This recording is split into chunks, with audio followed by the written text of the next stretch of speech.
of you might have been there. Some of you might remember. Some of you might have only heard the stories. After over 15 years, IBJJF is finally making its way back to Hawaii.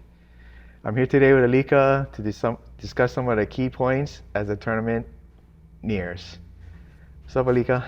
15 years? I used ChatGPT today, right? ChatGPT said 2010 was the last time. So that sounds about right. Yeah, about 16 years. Okay. Yeah. Wow. Yeah. So I'm thrilled.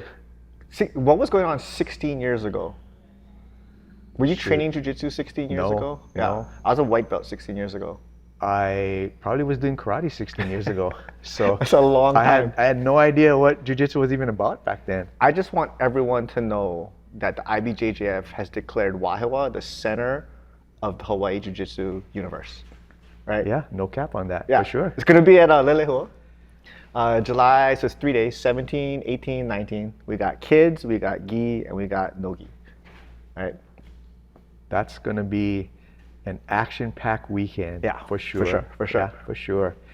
I think, so I've been fortunate enough the last couple of years to compete in Vegas at IBJJF. I saw some of those. Yeah, you got to help me along the path on that one, yeah? Okay. So there are some things that I learned through the process, but I think a lot of people here in Hawaii that maybe have not been competing nationally or even internationally understand what's involved, yeah? It's a little different than what we have happen in our local tournaments. Yeah, for sure. What would you say was your biggest shock going IBJJF versus like our local stuff? I think for me, the biggest thing was the size of the competition, right? Yeah. So that was the biggest thing for me is just, was it 60 mats? I mean, 50, 60 mats. Oh, you did Master Worlds, Jiu-Jitsu Con? That was the first one? That was the very first one that I did. It's a big tournament. And it was huge. That's a big tournament, yeah. I didn't know what to expect. I'd never been there. I seen, some of my other friends had competed. Oh yeah, we're going to Worlds, we're going to Jiu-Jitsu Con. And it was kind of in the back of my mind, but it was the first time that I went, and I went there, and I don't know if overwhelming is the word, but it was big. It was really big. It's big. Yeah, it's big. It was big. So that was the biggest thing for me, right?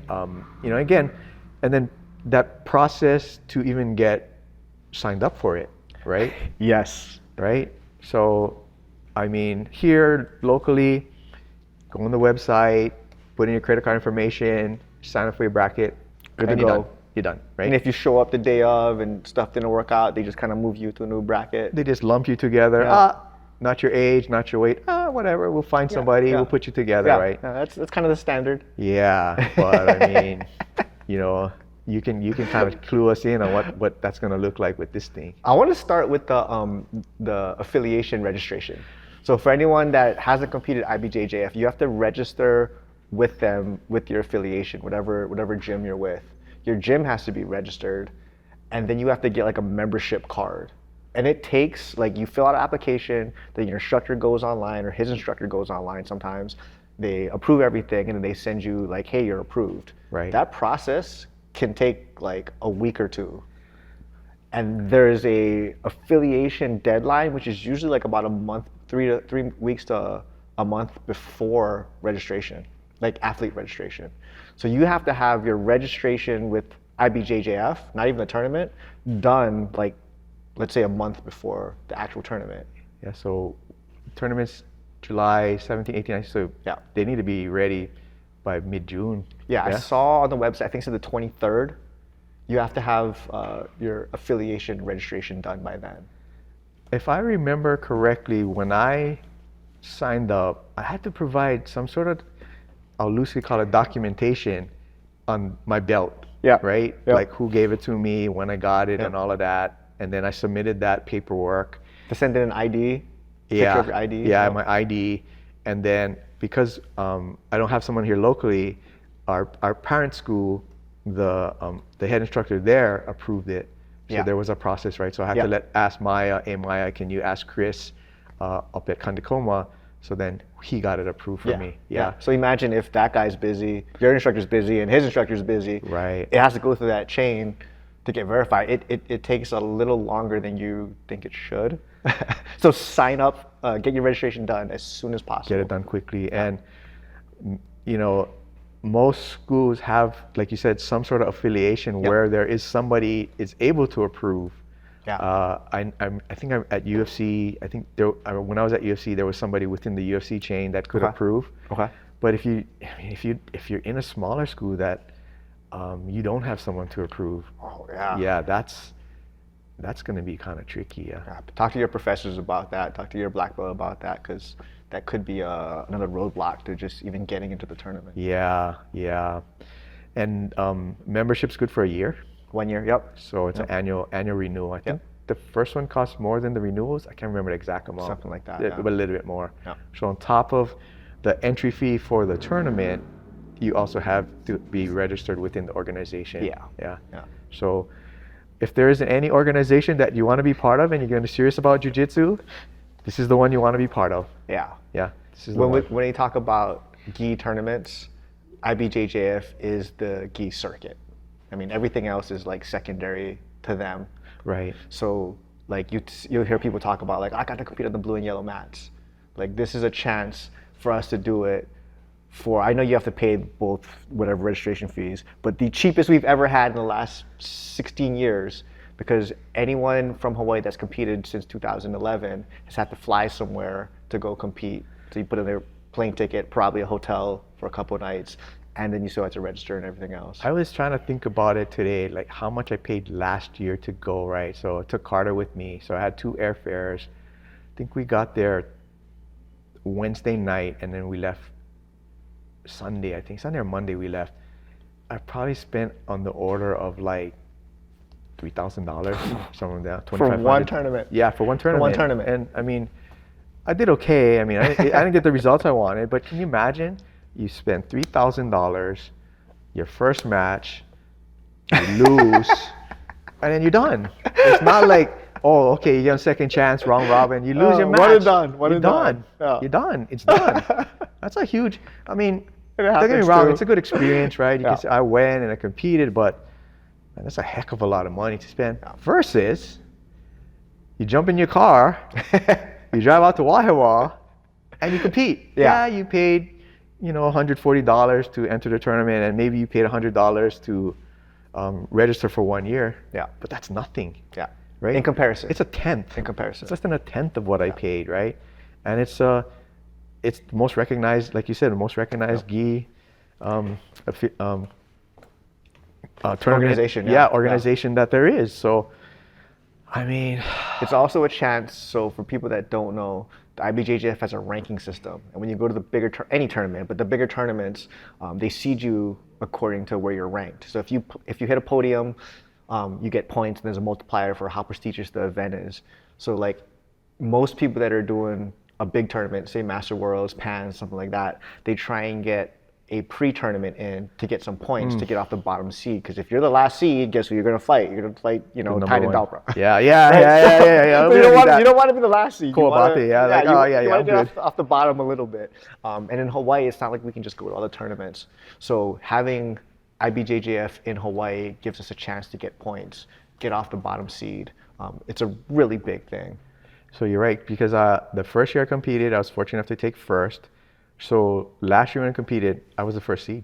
Okay. Yep. So I guess us old guys, they don't compete in enough tournaments. So that one competition was enough to carry me to be number 1 seed for the following year. Yeah. So yeah, there's even I kind of stumbled upon it on Instagram. There's some guy that actually maintains the rankings. Have you seen it? It used to be on the IBJJF website. They got rid of it, but someone's maintaining it because they have the formula, right? Every year the points decrease by half. Or Yeah. Like each tournament has whatever. I don't know. There's this whole thing they do, but there used to be an actual like database on the IBJJF website where you could see. Like you ask a guy like, oh wait, what's the highest ranking you ever had? They could tell you like, oh, at one point I was 20 in the world in my weight class or something. But it used to be on their website. It's not anymore. Interesting. Yeah. I didn't know that. That's pretty cool. Yeah, to just see your name up there. My name's up there. I'm not in the top 10 or the top 20, but I can see my name, so that's pretty cool. You see the progression. Yeah. For the adult black belts, I think that's how they used to do a lot of the invitation to like the paid events or like the super fight type things. Just a cool way to track progress and things like that. Yeah. So I mean, Yeah, if anyone's on the fence, man, for sure. Do it. Definitely do it. This is- We want them to come back. We want to give the athletes in Hawaii an opportunity. And if we don't show up, if Hawaii doesn't show up in full effect, they probably, I mean, if they lose money on the event, they're probably not going to come back. They're probably not going to come back. Yeah, and I mean, think about it, right? To fly out the mats, to get all their equipment, all of those other things. There's lined up. not a ton of IBJJF registered refs in Hawaii because we don't have the tournaments. A lot of people, like, they might know the rules well, but there's a certification course. So they're probably flying refs out too. Yeah, so that's a huge expense. Yeah. Yeah. Because I know there are people that do fly out to like West Coast to compete Yep. on the opens out Yep. on that side. So imagine if maybe for that one less one they had to fly out, now they can just do that, they Yep. substitute this one. Oh, or even add this one, right? Yeah. And I would think ADCC, which is like the no-gi organization, I would guess that they're watching to see what kind of turnout we have. Because the rumor was ADCC was coming to Hawaii. It hasn't happened or been announced yet. But maybe they're just kind of watching to see, like, hey, how do they pack IBJJF event?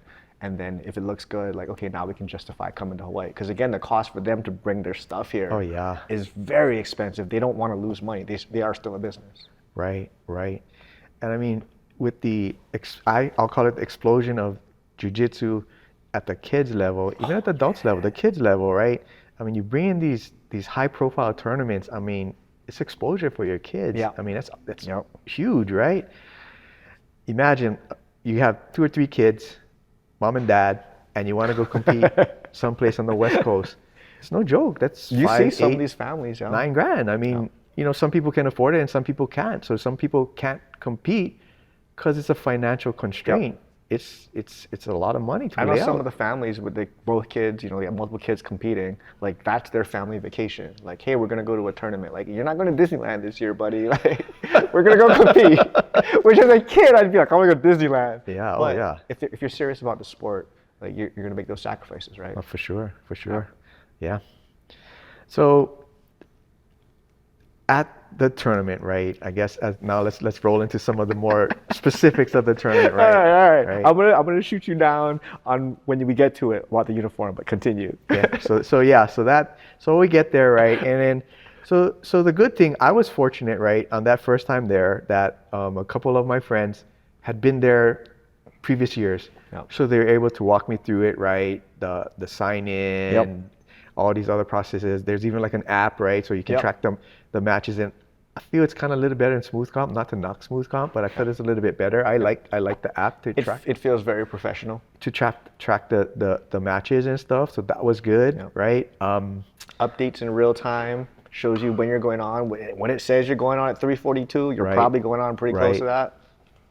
Big arena, nice warm-up area, very nice warm-up area. I mean, Fuji brought it in. Fuji did something Yeah, very similar. yep. Those screens, those big screens, they're everywhere. You go up, you walk, hey, is my name up there? And there's like 10 deep, right? So it's not like top 3, like, okay, I gotta keep checking. There's 10. Like, Yep. And if you don't have the app, you walk up and you look, Yep. you know what's going on.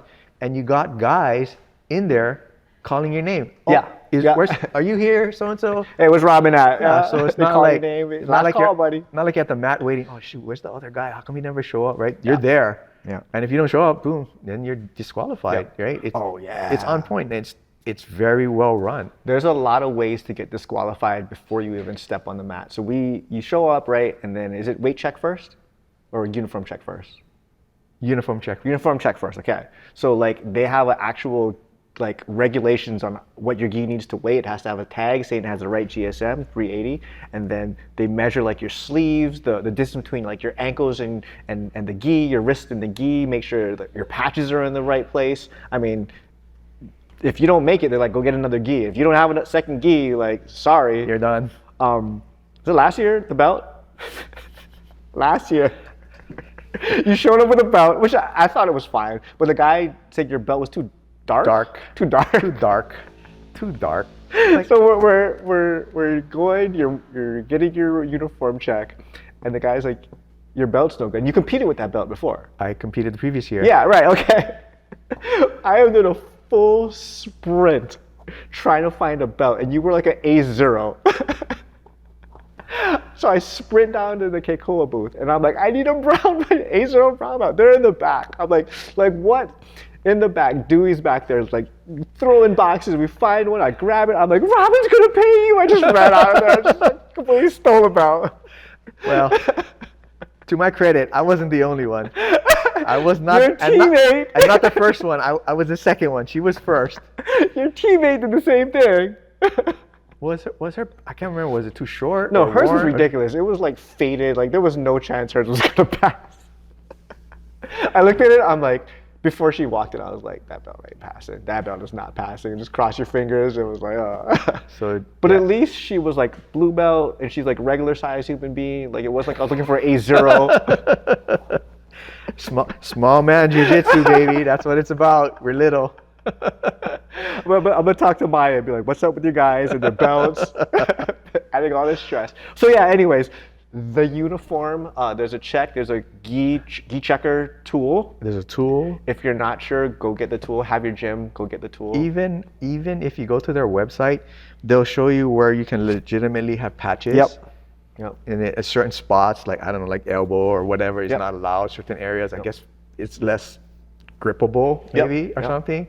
And then no-gi, it's like certain percentage of color and like the short length. Your shorts have to be a certain length. You can't wear really short shorts. And then what you can wear under your shorts versus like under your rash guard, there's like a whole regulation on it. It's different for men and women. So it's funny you mentioned that because on the gi side, so you can't wear a rash guard, Okay. right? And you can't wear spats. Yeah. But I forgot to take them off. So I went my first match, right? And luckily I won, right? So I'm in the bullpen, and then the ref walks up to me. Are you wearing spats? Yeah. Oh, you need to take them off. Luckily I didn't get disqualified or anything happened because the match was done. You had something right? on underneath. I had something on Okay. underneath. That would have been even worse. So it's like, okay, so just again, read closely what is allowed and not allowed, because it's not like the local tournaments where they're pretty lenient. Yeah. Okay, whatever, you want to wear like your pink gi or whatever, we'll let you go. It doesn't matter. But There's even like a regulation on the blue.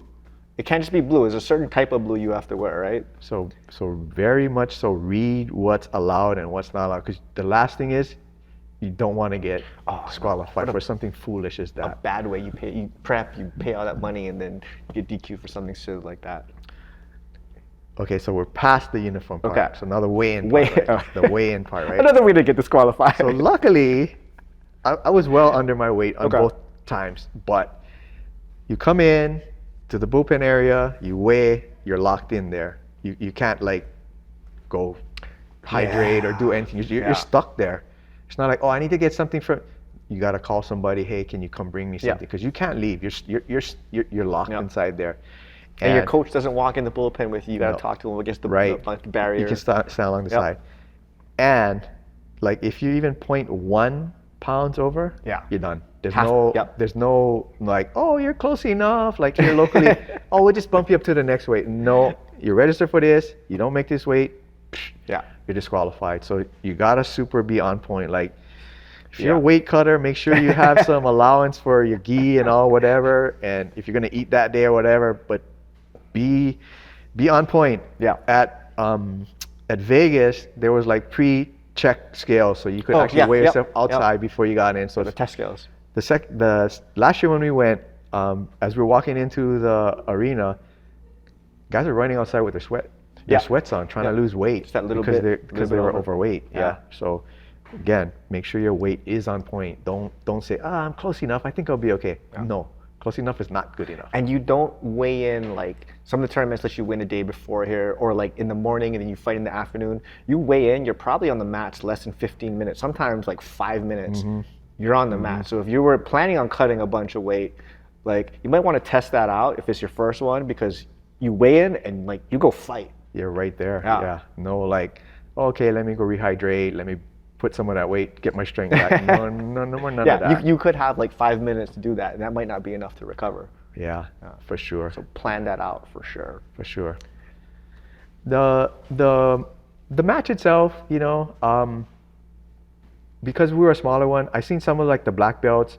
there's the ref, and then there's a judge on each side. Okay. The smaller ones, I think, never have. I don't think I had a judge on my side. I just had the ref. I think adult finals, you get the triple, right? You get the triple combo so they don't mess it up. And I think black belts get them for the medal matches, maybe something like that. There's a stipulation There's of some, when you get it. Some where there's like judges on the side. I don't know if they're gonna do that here, just for the logistics of having. I would assume the black belt adults, you're gonna get the triple combo judge ref thing. They do the whole thing where one guy steps back and they raise the hand at the same time. So then match finishes, you win, you get led back to the bullpen, you stay there. Yeah. You pretty much stay there. You don't leave. You just hang out. They have the board. Look for your name. When are you gonna come up? Yeah. So it's pretty good. I like to be able to, the comfort of just looking up. Oh, okay, my match is in 5 minutes. My match is in 10 minutes. You kind of know, right? Yeah. And it's delayed or whatever. They'll let you know. Yeah. They had a fair amount of people standing around, kind of helping to coordinate, making sure it was firing off at the right time. Right, So that was good. That was good. I like that. From the coaching perspective, they have like a coach area. It's only for black belts that are registered with IBJJF. So they don't do them on all the tournaments, but if they have that at Leilehua, could be something to consider. There might be a area where like you're only allowed there if you're a registered black belt. Because I remember it's maybe like 3-4 feet, right off the edge of the mat, the edge, and then about 4 feet, and then the audience, the fans are people in the behind that space, Yeah. So you could potentially be back there. You could be the coach yelling over the section, but then there's a fair amount of distance between that spot. Yeah. So I mean, if you plan to coach and there's that area, make sure you're registered. If they're not, then it's gonna be like local tournaments, but you can't get inside. You're just gonna be coaching from the outside. I think that would apply a lot more to the non-registered black belts or the parents that are used to getting up close. Right. Or even like the higher belts that would help coach here locally. We don't have that. I guess we'll see when we have the event if they have that restricted area or not. So, this funny thing, right, is that when you talk about that little area, the first year I felt cheated because I didn't have that. I was at the end, so we didn't have that. They cut it off. Remember, you guys are yelling from the side. That's right. Yeah, so I didn't have that, like your voice right there, but I could still hear you guys, right? Because I was lucky because it's at the end of the day. Everyone laughed. The venue was pretty empty, right? Just people that was there to cheer me and my opponent on were there. So it was I was pretty lucky on that point. Yeah. So I could hear you guys loud and clear. Yeah. I'm gonna assume the kids' day is gonna be loud and crowded. Oh yeah. And Leilehua's parking is not huge. So they want you. IBJJF wants you there early for the match because if they call your bracket, say they said 9 and they call it at 8, like they want you on the mats when they call you. Factor in the parking that you may have to park outside of the school and then walk back in. So yeah, the kids' day especially. I think if the local tournaments are any way to measure how it's gonna look, like kids' day at Naga, the moms, the dads, the aunties, the uncles, everyone the shows cousins, up. the neighbors, everybody shows up. So one kid could have 10 people attending, right? When adults show up, could just be the competitor, right? Yeah. So you can see the dynamic of how the kids' day would be massive, right? Yeah. I think I looked at the kids' day for Naga. It's like, is it 700 or 800? It's big already. It's a lot. Big already. It's a lot. It's big. Yeah. So hoping that Honolulu International Open, the IBJJF tournament, will be as big. That would be awesome. I hope so. That would be so awesome. I hope Hawaii comes out in full effect. Outer Island fly in. Everyone that was thinking about doing a tournament this year, like make this the one that you do, because we need them to come back. And we have no ADCC rule set tournament in Hawaii, so like we don't get practice unless your gym is practicing that rule set. You're not even getting practice under the ADCC rule set, which is like a whole nother monster. Yeah. So speaking of that, right? So speaking of the rule set, right? Is that I think it's a little bit more for the kids than the adults, but the adults too. Gotta make sure they understand the rule sets, right? As the coach, right? What's gonna happen, right? So as an example, right? At the last FUJI tournament, I was watching, and it was a blue belt gi match, and they were going, and then one of the competitors did like a knee bar. I was like, even the ref was surprised. The ref was like, he was going like this, like, stop. Like I was thinking, like, wait, what is that? And then, no, it was in the rules. It's like, yeah, leg attacks, blue belt, every belt. Like, wow. So, make sure they understand. And a lot of times with kids, like, is guillotine, I don't know, a lot of times guillotine is the questionable attack, right? And the triangles, pulling the head in the triangle. Pulling the head in triangle, all that kind of stuff, right? Make sure they understand, because you don't want your kid to lose because they did an illegal submission, right? That would be the worst case scenario. They think they won, and then, I wasn't supposed to do that? But that's what we learned in class, coach. You kept telling us that, right? So I think it's important to understand the rule set, just in general, right? Yes. For whatever tournament you're at, anything right? you're doing. Yeah, for sure. Yeah. Hate to lose on a technicality. That's worse. It's a bad way to lose. Definitely a bad way to lose. Yeah. I did find it interesting that spectators can come in for free, which I think that's really nice. That's awesome. Local tournaments, I understand they need to make money too, so there's always a charge.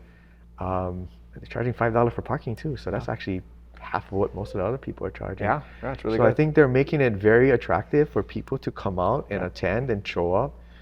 So I don't see any reason why people shouldn't be signing up. This is the one. This is the one. And if you're doing Master Worlds this year, like, there's absolutely no excuse not to do this one. Oh yeah, because you're already registered. If any person who is already registered with IBJJF should be signing up for this tournament. I mean, you signed up already? I signed up already. Yeah, I put my bait in the water. Hopefully, attract some fish that come in, right? So, I mean, I have something to do before I go fly out in September to compete. I've been saying I'm gonna sign up. I still haven't signed up yet. I gotta get on it.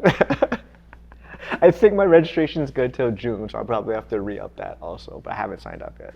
I should probably do that, like, right after this. Yeah. It is interesting though that I don't think that they'll test any of our guys down here, but there's a drug testing stipulation. Yeah. So it's probably maybe for some of the bigger ones they do. I know, like the winners for Worlds, they do. Worlds. Yeah. So that one's like a guarantee. So if you're gonna win Worlds, make sure you're not clean. Gear. Yeah. But if you don't plan on winning Worlds, I don't know. It's probably expensive and just not cost effective for them. Probably not gonna test you. But you also probably shouldn't be doing drugs. Yeah, let's stay clean, right? Clean and natural. For sure. Yeah. Yeah, I would say they probably won't, just because of the cost. But it is in the rules. Yeah, it is in the rules. Oh, you know the weird one, or the one that people aren't used to, is the match has to be done before you are the official winner. So you can't walk off the mat. You can't go hug your coach because you submitted somebody until they raise your hand.